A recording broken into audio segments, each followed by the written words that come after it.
I heard my daughter's voice behind the door, laughing with her husband about selling my $600,000 house and shipping me off to a nursing home. Every dollar I spent raising her, every sacrifice I made, meant nothing.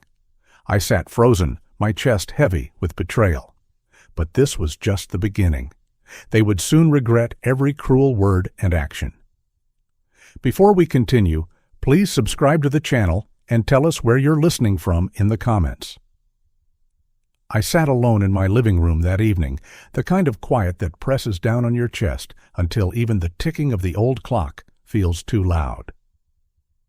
My eyes drifted to the framed photo of Martha, my late wife, sitting on the mantel. She was smiling in that picture, standing in the garden behind this very house. It had been 32 years since we bought this place together. 32 years of hard work, sacrifice, and family moments layered into every beam, every floorboard, every memory. And now, my own daughter and her husband were plotting to sell it, plotting to put me into a nursing home as if I were nothing but an obstacle in the way of their profit. I remembered the years when I worked double shifts just so Emily, my daughter, could go to college. $60,000 in tuition checks, written one after another, draining my savings but filling me with pride. I never complained, not once.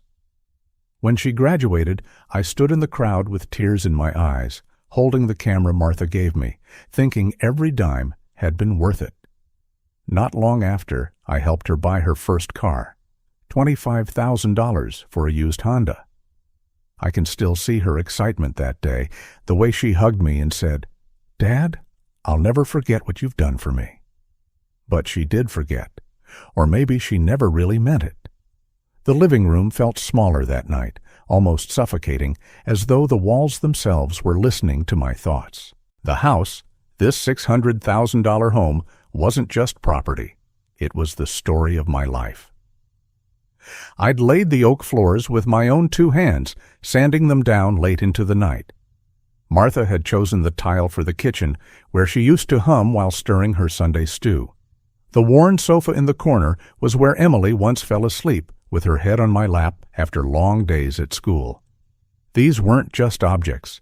They were pieces of a life built with love. And now, to them, it was just a product. Just dead money, as my daughter once whispered, thinking I didn't hear. I tried to shake that memory, but the words cut deeper than any knife. Dead money. She didn't see the life here, the love, the sacrifices etched into every surface. She only saw dollar signs. And then came Michael, my son-in-law, always polished in his suits, always talking about investments and returns. I could still hear his voice as if he were standing in front of me, smug and cold. "This house will finally bring real profit once we sell it. He can move into a facility that suits him better." A facility!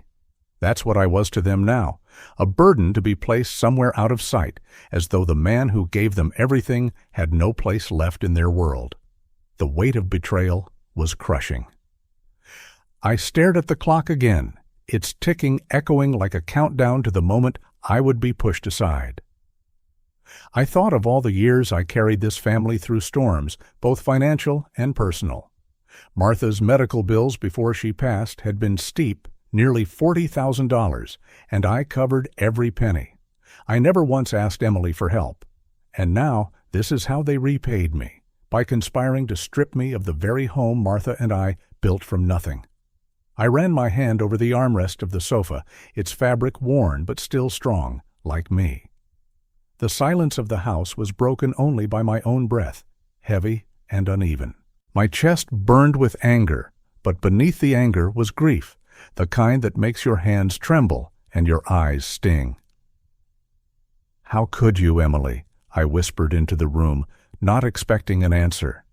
For a moment, I imagined Martha sitting in her favorite chair by the window, her gentle eyes watching me, and I whispered again, "Martha, they're trying to take everything we worked for. Everything." My voice cracked and I closed my eyes, fighting back tears. But then something shifted inside me. Grief gave way to clarity. I realized that if I stayed in this chair, wallowing in pain, they would win. They thought I was weak, too old, too tired to fight back. They thought I would just surrender, sign papers I barely understood, and fade into some room with beige walls and nurses who didn't know my name. No, they were wrong. They didn't know me as well as they thought. I got up slowly, my knees aching, but my heart steady. I walked to the old oak cabinet in the corner, the one Martha used to polish every spring. Inside, buried beneath years of envelopes and files, I found what I was looking for. My hands shook slightly as I pulled out a thick folder, its edges worn but intact. Deed to the house, insurance documents, papers that still carried weight in the eyes of the law. I laid them out on the table. Spreading them like cards in a game, I suddenly realized I could still play. I stared at the deed, the name printed clearly. Mine. Not Emily's, not Michael's. Mine. My name was on every page that mattered. For the first time since hearing their plan, I felt a surge of strength. They thought they could erase me with a few signatures, but this house wasn't theirs to touch.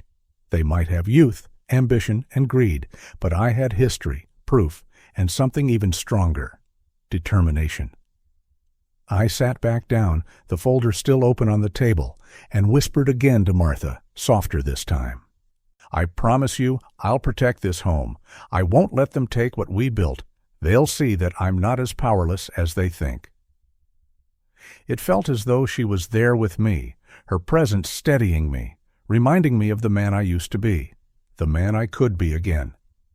The night stretched on, the house wrapped in its familiar stillness, but my heart no longer felt crushed.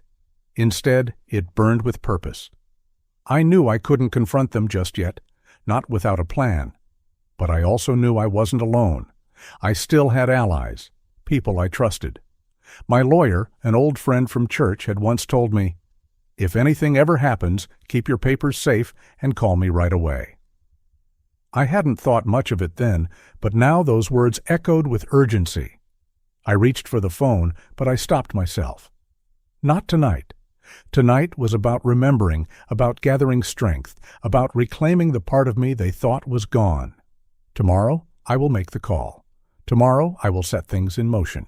For now, I folded the deed carefully, slid it back into the folder, and tucked it under my arm like a soldier holding a shield.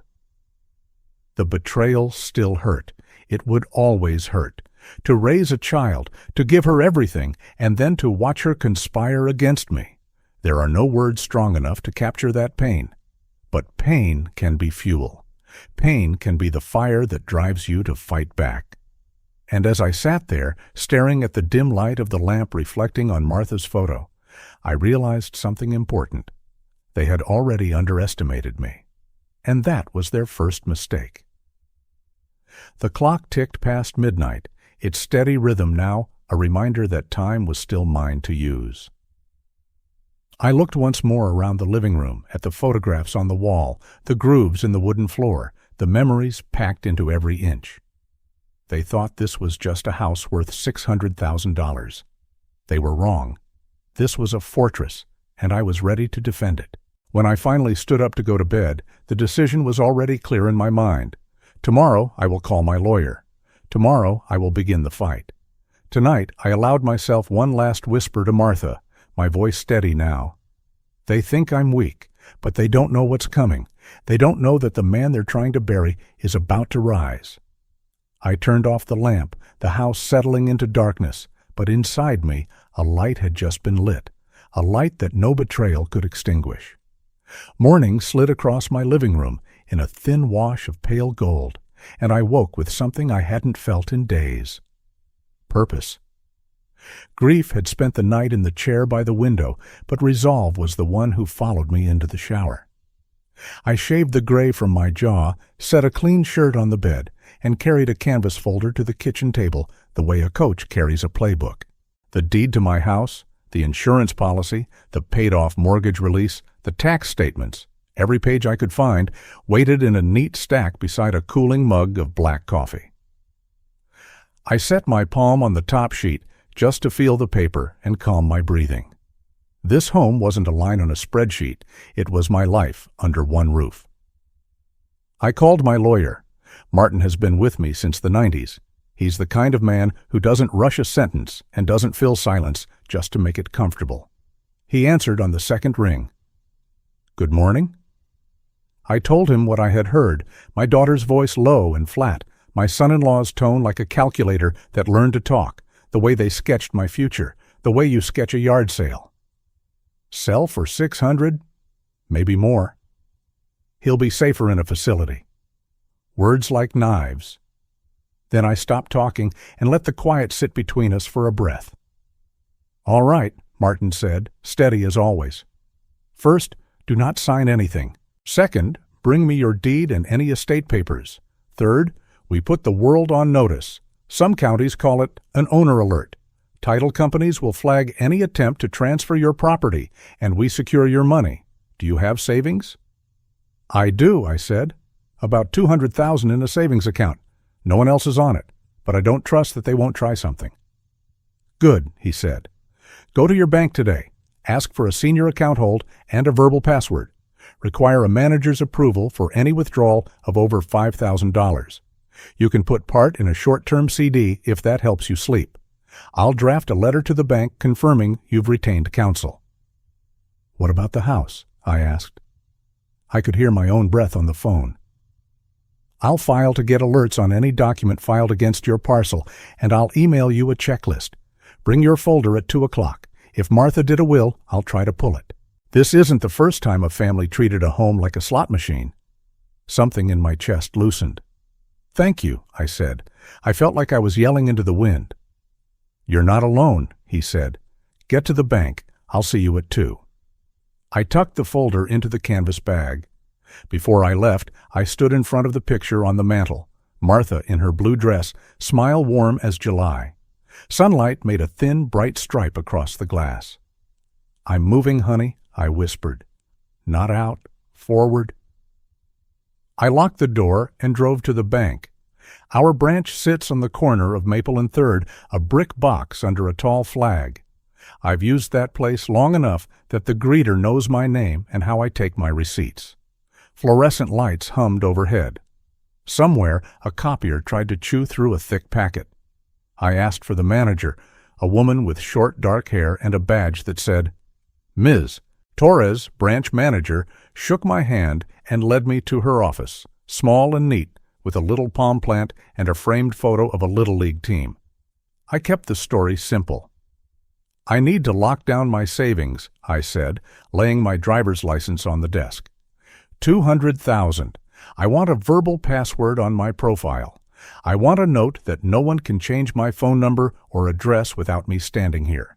I want a manager's approval for any withdrawal of over $5,000, and I'd like to put half into a 3-month CD. If I break it early, I accept the penalty." She listened without interrupting, tapping a pen lightly against a legal pad. "We can do all of that," she said. "It's called enhanced authentication. I'll also add a watch note for unusual activity. You'll get text alerts for any attempt over 1,000. And yes, we can open a 3-month CD for half the balance." "That helps," I said. "Please print a current statement for my records." She clicked through screens. The printer chirped. We signed 2 forms. We set a password only I would know, a single word Martha always said when the first tulips pushed through in April. I wrote it on a sticky note, stared at it once, then tore it into confetti and let the pieces fall into her shredder bin. One more question rose before I left. "Do you still offer safe deposit boxes?" She nodded and walked me to a side counter where a clerk slid a brass key across a mat.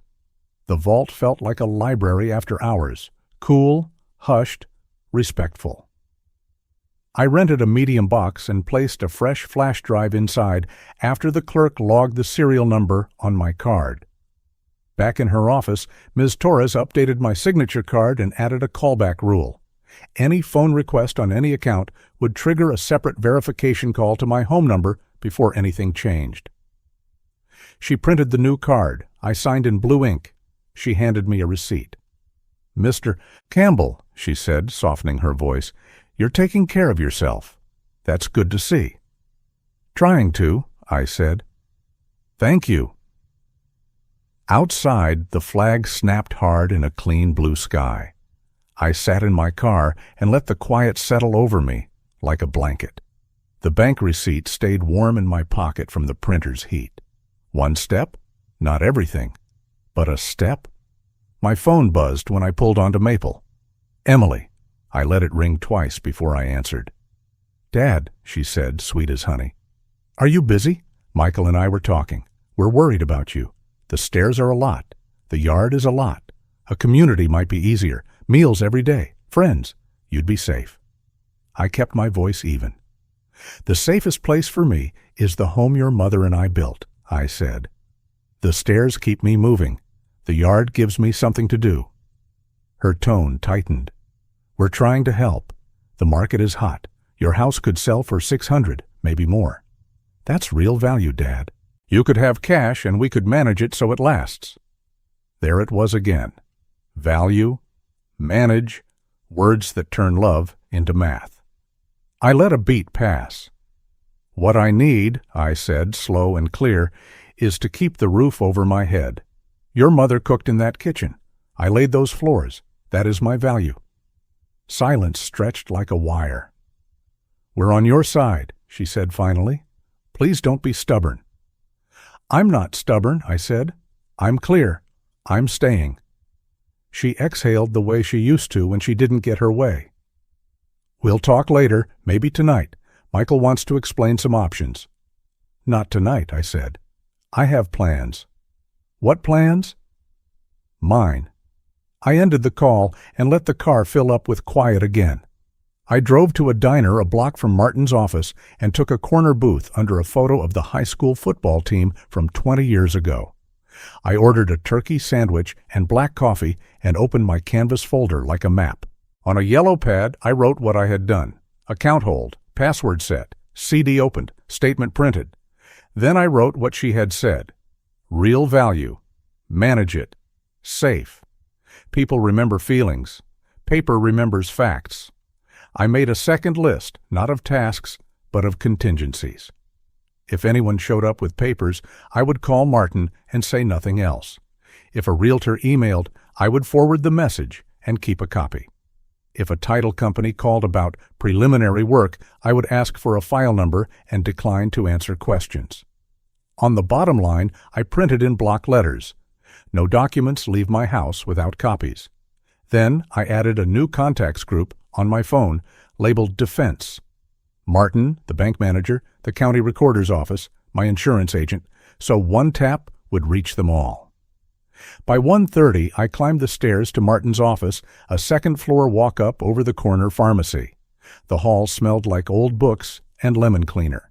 His receptionist smiled with the easy kindness of someone who has watched 100 families walk through hard seasons. He's ready, she said, and pointed me down the hall. The conference room was long and narrow, a table in the middle like a ship's deck, scarred but steady. Martin closed the door and motioned me to sit. Let's see what you brought. We spread the pages out. He copied the deed, the tax bill, the mortgage release, and the homeowner's policy. He scanned my driver's license to attach to the letters. Then he walked me through a checklist, slow and sure. We'll memorialize your bank instructions in writing, he said. File an owner alert with the recorder. Send a cease and desist to anyone pressing you to sign. If needed, we can petition for a protective order. He leaned back. Did Martha ever do a will? I think so, I said. A church clinic helped when she got sick. I don't remember the details. I'll find it, he said, tapping keys. If it exists, I'll have it. Meanwhile, do you feel safe at home? I do, I said, but I want a paper trail. You're doing well, he said. It's not easy to push back on family. You're protecting yourself. That's responsible. He printed 2 letters while I waited. One to the bank confirming my instructions, one to Emily and Michael stating that I had retained counsel and further conversations about my assets should go through him. He slid both across the table. Comfortable with this language? I am, I said. Send them. Traffic slowed near the overpass on my way home. A sedan sat on the shoulder with its hazards blinking. A woman about my age stood beside it, brow creased, phone to her ear, worry all over her face. Something in me reacted before I could think. I signaled, eased onto the shoulder behind her, and got out. "Ma'am," I said, hands visible. "Do you need a hand? I've changed a few tires." "I hit a pothole," she said. "Front right is flat. Roadside says 40 minutes. I've got a doctor in 20. "We can beat 40, I said. She popped the trunk. There was a compact spare and a jack. I set the jack under the frame, loosened the lugs, lifted the car, and swapped the tire with hands that somehow still remembered every step. The highway wind tugged at my shirt. The lug wrench clicked like a metronome. A shiny black BMW slid by in the slow lane and stopped a few car lengths ahead. The rear window rolled down. 2 young men in suits leaned out. One whistled, sharp and mean. "Hey, Grandpa," he called. "Need a couple bucks for lunch? Or you just like kneeling in the dirt?" The other laughed too loudly. "Maybe he's working the highway for tips," he added. "Get a job, old man." Heat crept up my neck. I kept my eyes on the wrench and turned it one calm click at a time. The woman whispered, "Ignore them." I lowered the car, tightened the lugs, and stood up slowly. The BMW revved and shot forward, their laughter trailing like exhaust. I wiped my hands on a rag I keep in my trunk and made my voice steady. "You're set," I said. "The spare will get you to your appointment, but don't drive far on it." She reached for her purse. "Please, let me pay you." "No need," I said. "Be safe." She pressed her hand to her heart. "People like you make the world less mean." I nodded, but something else moved inside me. If strangers felt free to sneer at a man helping on the shoulder, what would my own family feel free to do behind a closed door? The thought didn't drag me down this time. It honed me. It told me the shape of the fight and reminded me who I refused to become. Back in my car, I gripped the wheel and said it out loud, where no one but me could hear. "They think I'm weak," I said. The game just started. I didn't want to walk into the house with my head burning, so I made 2 short stops. First, the post office. I filed a confirmation on my P.O. box so no one could reroute my mail without showing up in person with ID. Then the hardware store on Oak Street. I bought a small fireproof safe and had the clerk slide it into my trunk. At home, I set it behind my dresser, changed the default code to the tulip word Martha loved, then changed it again to the year we married. I scanned the new bank letters and the deed, saved them to 2 flash drives, put one in the safe, and set the other on my keys so I'd return it to the bank vault in the morning. Out front, my neighbor Pete was watering his azaleas. Retired firefighter, forearms like rope. I told him, without details, that I was tightening up my paperwork. "You want me to keep an extra eye on things?" he asked. I said yes. He tapped his porch camera and grinned. "It sees everything. If anyone snoops, I'll let you know." Back inside, late light poured over the dining table and warmed the wood. I took photos of every room, every improvement, the new roof I paid for 2 summers ago, $7,300. Receipt filed in a red folder in the hall closet. I scanned the invoices and backed them up.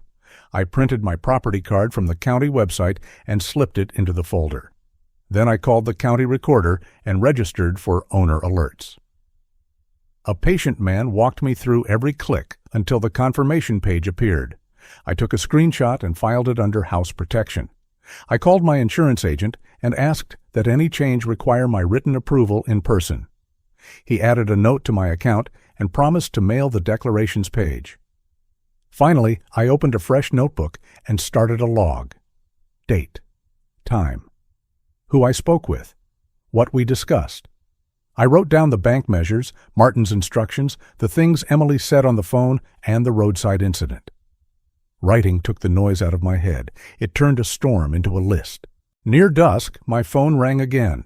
Michael. His voice carried the slick ease of a salesman closing before dessert. "Hey there," he said, too casual. "Heard you made changes at the bank. We could have helped with that, you know. I manage portfolios." "I'm fine," I said. "I prefer to handle my accounts myself." He laughed a little, the kind of laugh meant to make you feel small. No offense, but managing a lump sum at your age is tricky. Markets move fast. We could set a drawdown that lasts your lifetime. No stress. My only worry, I said, is keeping what belongs to me. He paused. I could hear him choosing his next words. If you'd listen, you'd see we're trying to simplify things. The house is too much. Liquidating would free $600,000, maybe $700,000. We could diversify the proceeds. Professional oversight. I have oversight, I said.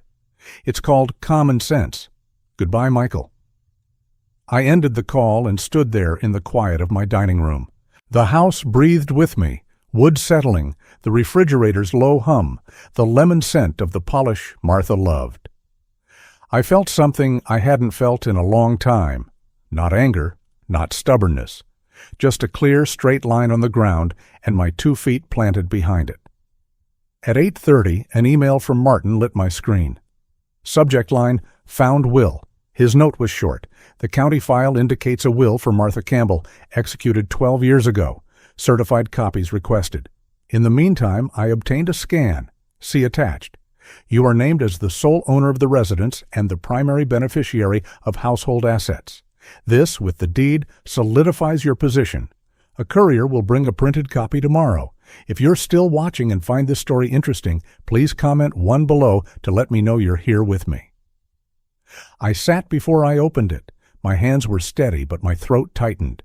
The pages loaded slowly on my old laptop. Simple language. Martha's name is at the top. My name again and again in the places that mattered. 2 witness lines. A notary seal is embossed darkly on the scan. My eyes blurred, and I had to wipe them with the heel of my hand. Martha, I whispered, you thought of everything. I forwarded the file to 2 different email accounts and saved it in 3 places. The desktop, a flash drive, and a cloud folder I hadn't touched in months. Then I printed a copy on my old inkjet. The printer groaned and clicked like an arthritic horse, but it handed me each warm page like a gift. I slid the stack into the canvas folder and pressed my palm against it just to feel the weight. I went to the mantel and looked again at Martha in her blue dress. They think I've already lost, I said softly. They think I'm tired. They think they can move me like furniture and cash me out like a policy. They don't know me. I let the silence answer for us both. And they don't know that what I have now changes everything. Outside, porch lights blinked alive up and down the block. Somewhere, a dog barked twice and then thought better of it. In the kitchen, the coffee maker flashed 12, 12, 12, stubborn as an old clock that never learned daylight savings. I poured a glass of water and watched my reflection in the dark window. An older man stared back, lined face, gray hair, eyes that had seen too much. But behind all that, there was something new, a steadiness, a readiness. I locked the front door and checked the back latch, an old habit that suddenly felt like a promise. I put the canvas folder in the bottom drawer of my dresser under a stack of sweaters, closed the drawer, and sat on the edge of the bed with the light still on. Tomorrow I will mail copies to Martin. Tomorrow I will ask him to send formal letters that leave no room for misunderstanding. Tomorrow I will keep moving. Tonight I let my breath slow. I let the day settle. And just before sleep finally found me, I said one more sentence into the quiet room, a promise disguised as a prayer. They have no idea what I'm holding, I said. They have no idea what's coming next. The day of the family meeting began with a heavy sky and a steady quiet that felt staged, as if the whole block had agreed to hold its breath. I brewed coffee, set my canvas folder on the kitchen table, and laid out what mattered most. The deed to my house is on top. Martin's letters are beneath that, the fresh bank statement with the new protections highlighted in yellow, and the certified copy of Martha's will embossed and solemn like a small shield. I read my name on the first page the way I read Scripture, slow and steady, letting the truth soak in. Sole owner, sole beneficiary. Not a theory, a fact. At 11, Martin called to walk me through the plan again. He kept his voice low and unhurried. If anyone tried to push me, I would not argue. I would let the documents speak first. I would keep my answers short, plain, and true. "Facts are your roof," he said. "Stand under them. If they shout, don't follow them into the weather." I thanked him. He reminded me that if guardianship was mentioned, I should read the sentence he had underlined and then stop talking. We hung up. I slid the phone into my shirt pocket, put the folder under my arm, and stood for one long breath before I locked the door. Emily had invited me to her house for lunch, saying a few relatives would come to help Dad see the big picture. That phrase made my jaw tighten, but I told myself to walk in with open hands and a straight back. I parked a block away so I could breathe before I rang the bell. The rain from last night had left the sidewalks dark and clean. The maple leaves by their porch were still dripping, each drop letting go in slow motion. I walked up the new stone path and pressed the doorbell. Emily opened the door with a small smile that looked rehearsed. The entry smelled like lemon cleaner and the faint salt of something fried. "Come in, Dad," she said, and stepped aside. The dining room table had been stretched with an extra leaf and dressed like a conference room. Folders sat at each place with a blue pen on top. Glasses of ice water waited on white coasters. I took the chair where a name card said, "Dad." I did not reach for the pen. Aunt Carol was there, arms folded over her cardigan, eyes worried but kind. Cousin Nate hovered near the sideboard as if he might get called up from the bench. Michael stood at the head of the table. He had his sleeves rolled, his tie loosened, and a stack of glossy printouts under one palm, like a man about to sell vacation weeks to a bus full of strangers. He smiled too much. "Thanks for coming, sir," he said. "This will be straightforward." I folded my hands and waited. Michael launched into a speech about safety and convenience. He talked about the stairs in my house as if each step were a trap door. He praised the dining hall at a place he'd circled in a brochure.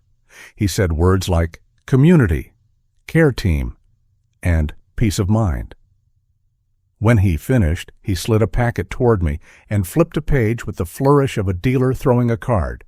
Numbers in bold sat in the middle of the sheet: 600,000, 605,000, 615,000, with staging. Beside each number, a neat little line for seller's signature. The pen by my hand waited like a small, bright trap. I looked at the figures, then at the bottom of the packet. There were signature lines with the word seller underlined twice. The line with the buyer was blank. I kept my hands in my lap.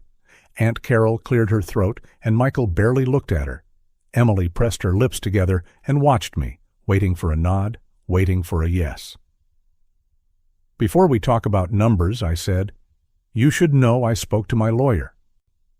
Michael's smile did not change, but something in his eyes cooled. "Of course," he said, "we want everything above board."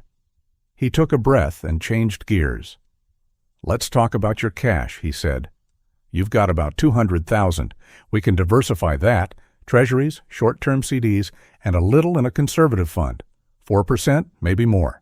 That way, you never have to worry about the furnace or the roof. We'll manage it so it lasts." He said, "Manage the way some people say, mercy." I remembered a Saturday in May when two boys in a BMW had rolled a window down and laughed at me for kneeling in the dirt to help a stranger change a tire. The same flavor of smile, the same thin sheet of kindness over something colder. I took a sip of water and set the glass down carefully. "I appreciate the preparation," I said, "but there's a misunderstanding. The house isn't for sale." For 1 second, the room froze. The refrigerator hummed. A truck rumbled past on the street. Aunt Carol exhaled. Then Emily spoke, voice soft but tight. "Dad, please, don't do this. We're trying to do what's best for you." "What is best," I said, "is to stay in the home your mother and I built. I am not signing. I am not moving." Michael's voice sharpened. "You're being stubborn," he said. "This is good math. It's irresponsible to sit on that much equity at your age. You have to think about risk." "I am thinking about risk," I said, "and about roots." Cousin Nate tried to help. "Maybe we can table this and revisit after lunch," he offered. No one took him up on it.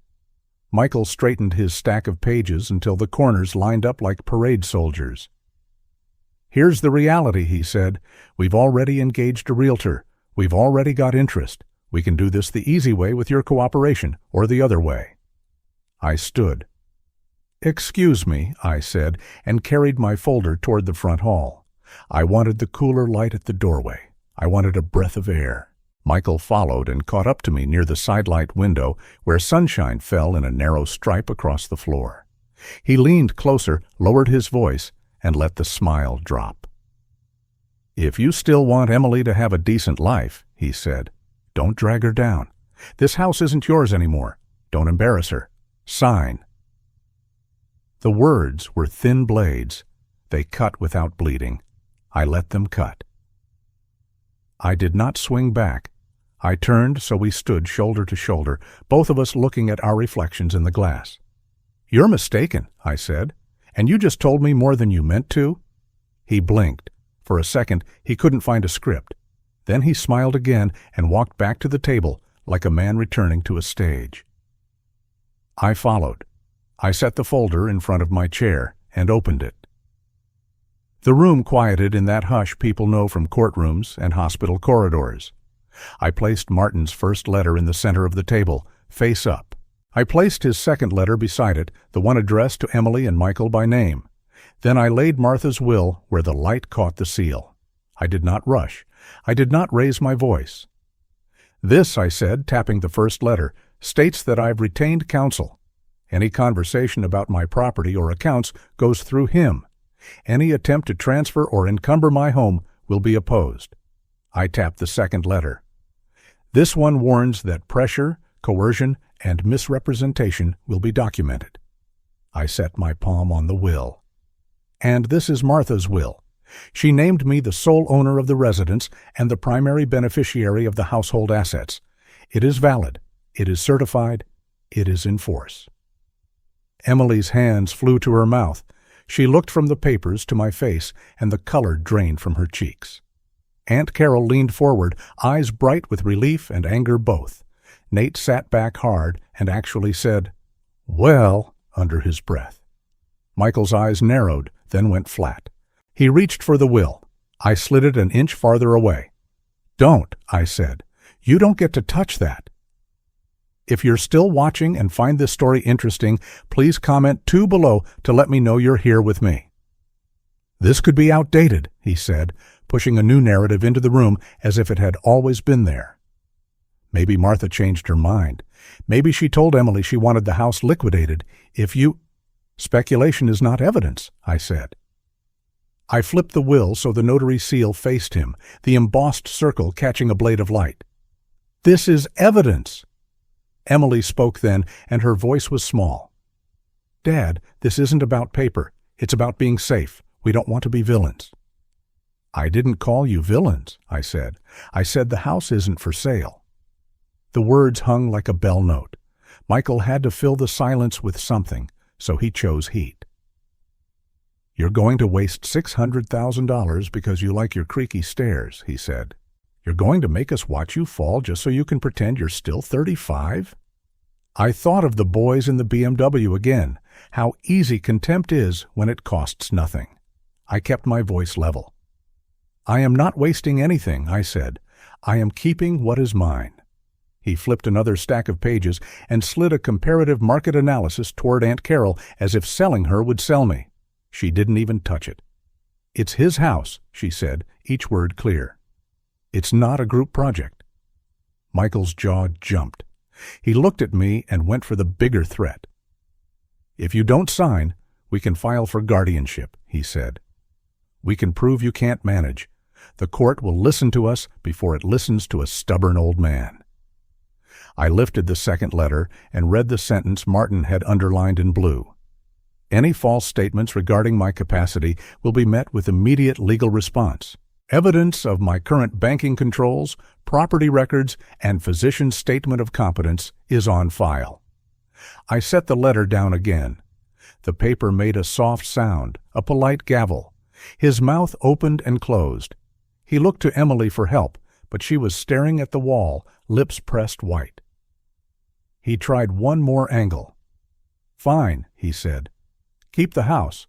You still can't handle $200,000. We need access. We'll open a joint account. We'll pay the bills." I slid the bank statement from the folder and set it down where he could read the bold notes. Enhanced authentication enabled. Verbal password required. Manager approval on withdrawals over $5,000. Alerts live. I didn't add a single sentence. I didn't need to. He read, he swallowed. He set his pen down like it had become heavy. "You're making this ugly," he said quietly. "No," I said. "I'm making it clear." Silence swept the table. It lasted long enough for all of us to hear the clock in the hall tick 6 times. When sound returned, it came in low. The cousins shifted. Aunt Carol sighed the way people sigh after bad weather finally moves on. Emily put her hands flat on the table and spoke, each word carefully. "Dad, I'm sorry," she said. "I let someone else do the talking for me." Michael scraped his papers into a stack so fast the edges bent. The zipper on his briefcase caught, then tore free. He stood, jaw tight.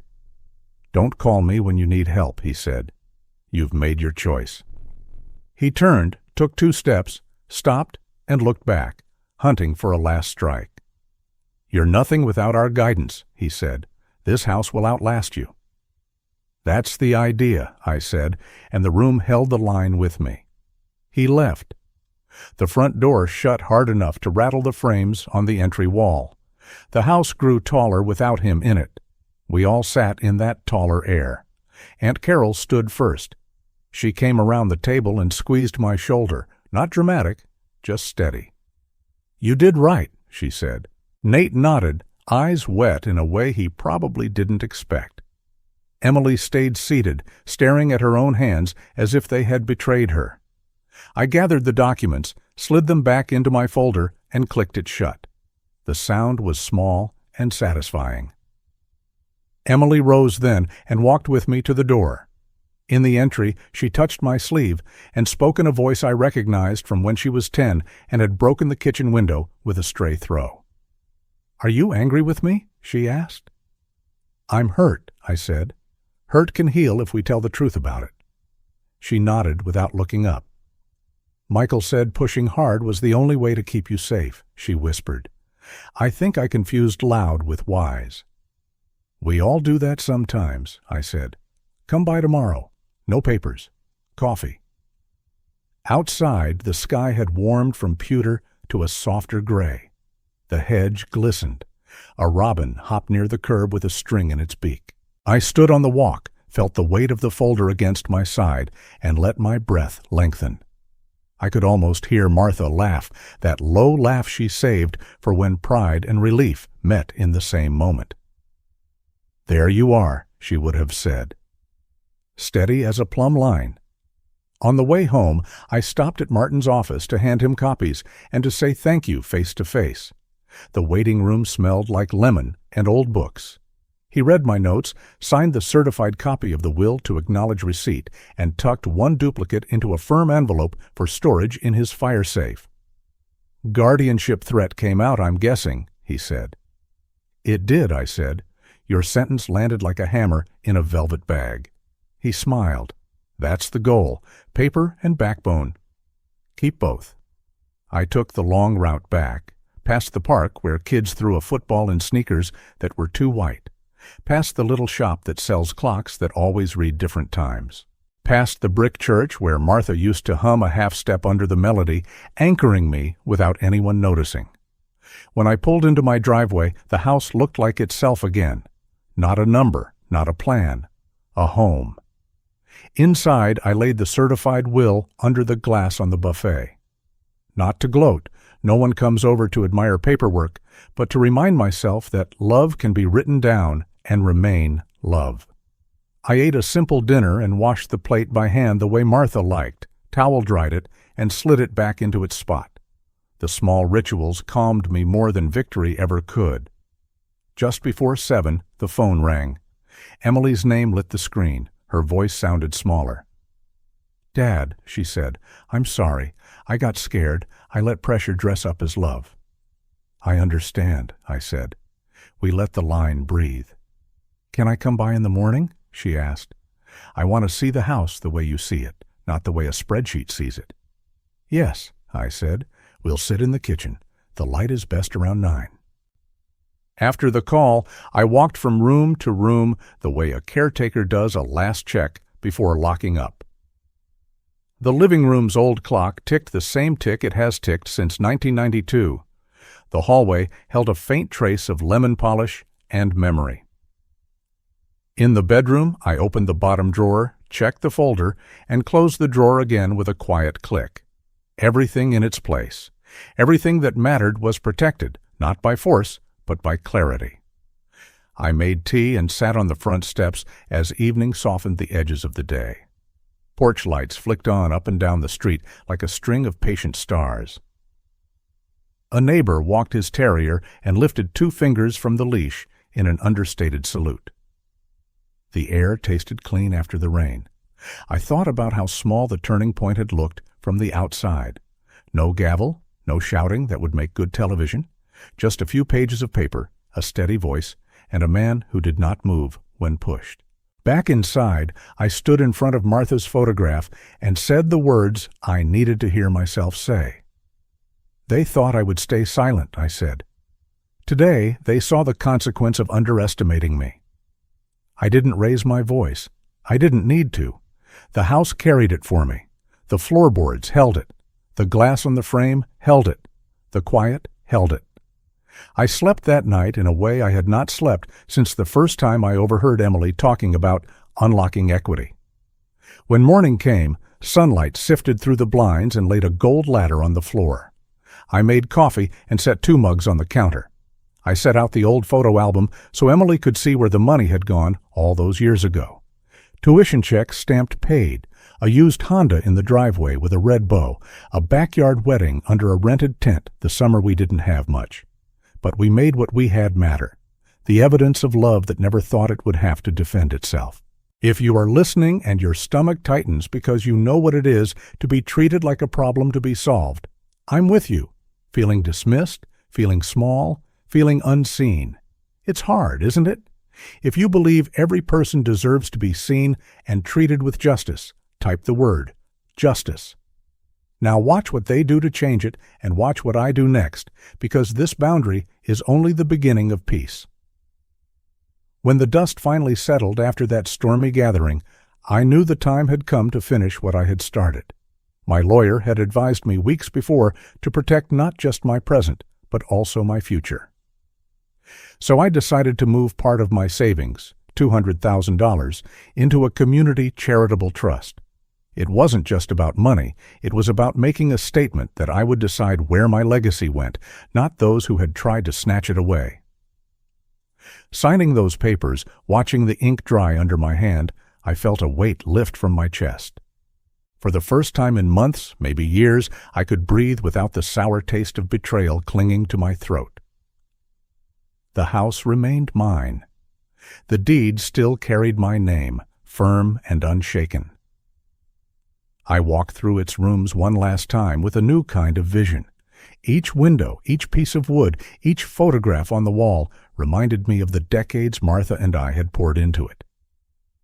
I knew one day, when the time was right, the future of that home would rest in the hands I could trust, perhaps donated to serve a purpose greater than greed. That was my decision to make, and mine alone.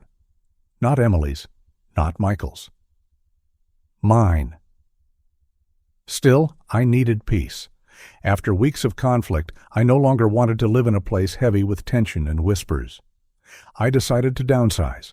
I bought a modest apartment across town, $200,000 even. It wasn't large, but it had exactly what I needed.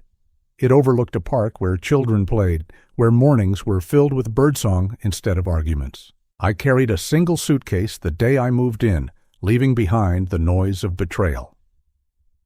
The first morning in that new space, I sat on the small balcony with a mug of coffee. The sunlight touched the leaves in the park, and the sound of sparrows filled the air. No one was plotting behind closed doors. No one was calculating my worth in dollars.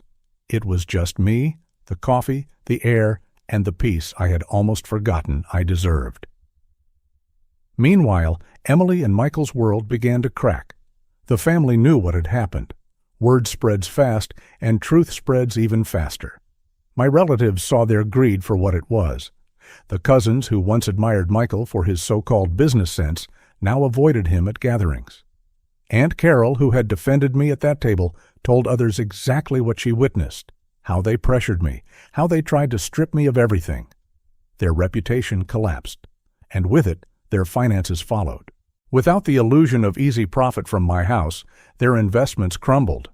A business deal Michael had been counting on fell through, creditors called, and soon they were forced to leave their polished suburban home and rent a modest apartment in a tired building downtown. For two people who lived by appearances, it was the harshest sentence of all. I would be lying if I said I felt joy in their downfall. What I felt was closer to solemn justice. A balance had been restored. The people who plotted to take my foundation now found themselves with no solid ground of their own. They avoided me at first, and when they could not, they avoided my gaze. I didn't chase them. I didn't argue. I didn't even tell them I forgave them, because forgiveness is not a cheap coin to be handed out without meaning. I let silence speak where words would only echo. There was one letter, though. Emily sent it weeks later. The envelope sat in my mailbox, my name written in her careful script. I opened it slowly, knowing already what it might contain. Inside was a single page. Apologies, regrets, explanations that sounded like echoes of Michael's voice mixed with her own sorrow. She wrote that she had been afraid, that she thought pushing me was the only way to secure stability. She wrote that she loved me, even if her actions didn't show it. I read the letter twice. Then I folded it carefully and slid it into the bottom drawer of my desk. I did not reply. Some words need no answer. I whispered instead, I don't need their apology. I have my life. If you're still watching and find this story interesting, please comment 3 below to let me know you're here with me. That new life grew day by day. I began joining a community charity group on Saturday mornings. We delivered groceries to seniors who couldn't get out, cleaned up a local park, and even repainted an old playground slide. The work was simple, but it filled me with a sense of belonging that money could never buy. People shook my hand not because of what I owned, but because of what I gave. That mattered more than any title deed. One evening after a volunteer shift, I sat in the park across from my apartment. The air was cool, the sun sinking low behind the trees. I thought of Martha, of the promises I had whispered to her in darker nights. I will protect what we built. I will not let them take it. I had kept that promise. The house was still mine. My dignity was still mine. My future was still mine. And now my peace was mine too. Looking back, the lesson was sharp and clear. Family by blood does not always mean family by heart. Real family protects, it doesn't steal. A real family holds your hand, it doesn't push you out the door. I learned that parents, no matter how much they love their children, must never blind themselves completely when it comes to assets and trust. Love must walk beside wisdom, or else love can be twisted into a weapon. To the children, the lesson is harsher still. Greed is a fire that consumes not just the one you target, but also the one who holds the torch. By trying to take everything from me, Emily and Michael lost far more than they imagined. They lost their standing, their respect, their comfort, and in the process, they nearly lost me forever. And for all of us living in this modern world, the truth stands timeless. Character is the only wealth that cannot be stolen. Money fades, houses crumble, bank accounts rise and fall. But integrity outlives us all.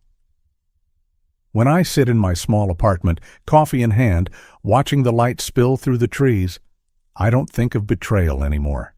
I think of freedom. I think of survival. I think of how close I came to being erased and how I chose instead to stand firm. The peace that follows a storm is always deeper than the silence before it.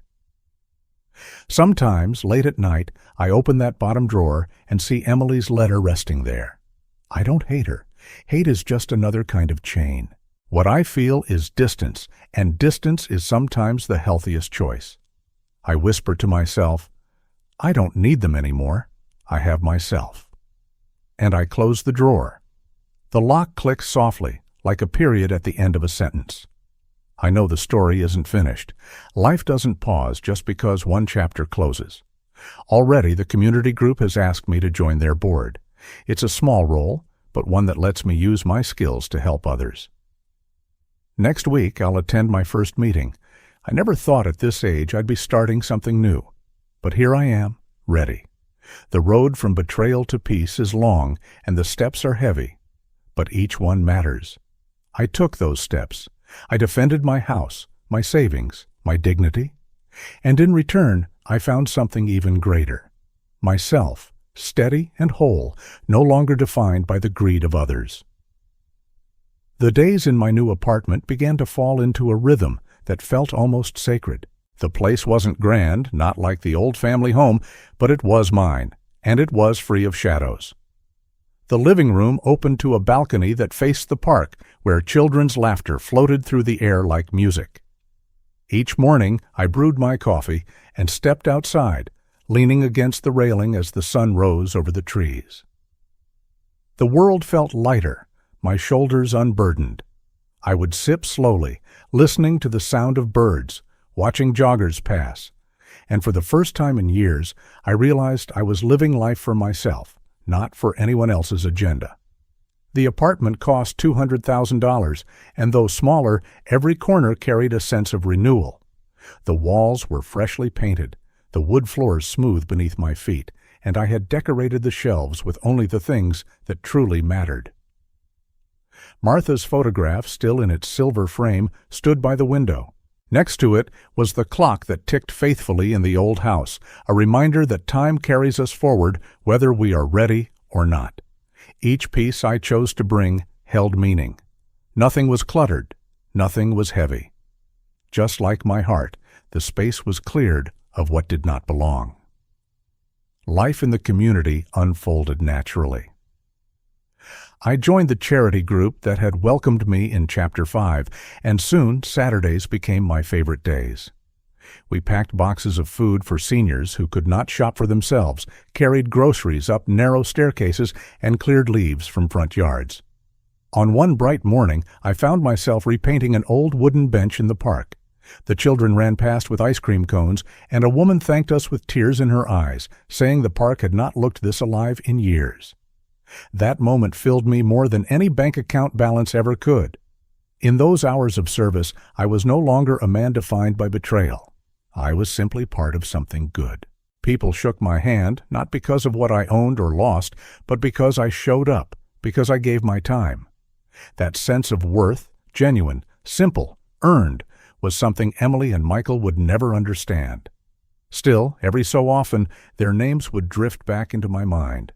I heard through distant relatives that they were struggling. Michael's business ventures had collapsed after his reputation soured. Debt collectors called, and without their imagined inheritance from me, they were forced to rent a small apartment on the far side of town. They had lost not only money, but respect. The friends who once praised them now avoided them. Even family gatherings grew quiet when their names came up. I did not gloat. I did not curse. I simply let the news settle, and then allowed it to pass, like a cloud drifting across the sky. There were attempts to reach me. A voicemail from Emily once slipped onto my phone. Her voice was cracked, heavy with something between shame and longing. She asked if we could talk, just talk, to mend what was broken. I listened only once, then deleted it. I knew that opening that door again would invite back the very storm I had survived. Boundaries, I had learned, are the fences that keep the heart safe. My boundary was silence, and I chose to honor it. One evening, as I folded laundry, I found myself whispering words to Martha again. I didn't answer, love. I couldn't. I don't need their apology. I have my own life now. And I felt in the stillness of the room that she would have nodded in quiet approval. As time passed, I began to reflect more deeply on the lessons etched into this journey. For parents, the warning was clear. Love is vast, but when it comes to property and legacy, love must walk hand in hand with wisdom. To give blindly without safeguards is not kindness. It is surrender. I had nearly learned that lesson too late, but I hoped others might hear my story and prepare before greed could strike at their door. For children, the lesson was harsher but necessary. Greed will devour the very foundation you stand on. Emily and Michael had chased money, believing it would bring them freedom, but instead it shackled them in failure.